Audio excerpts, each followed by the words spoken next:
তো 2278 নাম্বার ভিডিওতে আমরা এসে পড়ছি। তো আজকে আমি যে টপিকটা নিয়ে কথা বলবো, টপিকটা হচ্ছে আমাদের প্রবলেমটা কি। আমি আমাদের আসল প্রবলেমটা বার করছি, কেন আমরা কাজ করি না। মেইন কথা, তুমি যদি একবার কোনোভাবে টাকার গন্ধ পাও বা টাকা ইনকাম করতে পারো, তাহলে তুমি এখন যেসব উল্টাপাল্টা কাজ করতেছো ওইসব কাজ আর করবাই না। আমি সুন্দর একটা উদাহরণ দিই। তো আমার বড়দা ছোটো থাকতে গেম খেলতো অনেক, কিন্তু এখন বড়দা মুরগির ফার্ম দিছে এবং এত কাজের চাপ ওই গেম খেলা ছুটে গেছে। ঠিক একইভাবে আমি এখন যেরকম গেম খেলতেছি, যখন আমি ফিজিওথেরাপির টপিকে পড়াশোনা শুরু করব, তখন আমার ভালো মোবাইল থাকা সত্ত্বেও আমি গেমের ভিডিও সহজে বানাইতে পারবো না, কারণ আমি টাইমই পাবো না। তাই তুমি যখন একটা এমন কাজ শুরু করবা যেই কাজটা ইউজ করে তুমি বাস্তবে টাকা কামাবা, তখন এখন যেসব কাজ করে তুমি টাইম নষ্ট করতেছো ওইসব কাজ অটোমেটিক ছুটে যাবে।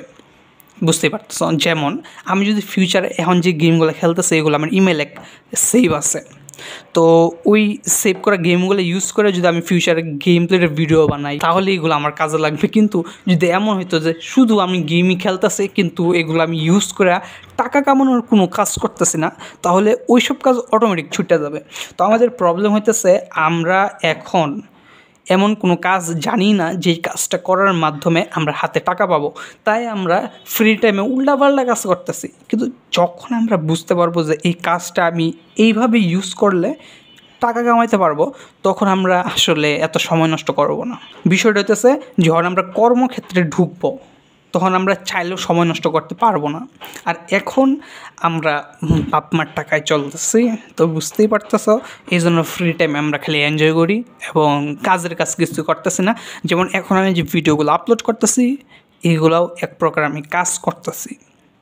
এখন আমার আর 1 মাসের ফ্রি টাইম আছে, তারপর আমি একটু ব্যস্ত হয়ে যাব, কিন্তু আমি ভিডিও তাও আনবো। আমার বেসিক নেচার ভিডিও বানানো, হ্যাঁ আমি কী করবো। তো আজকের টপিক এটাই ছিল যে আমাদের প্রবলেমটা কি, আসলে এটাই প্রবলেম। বুঝতে পারছো?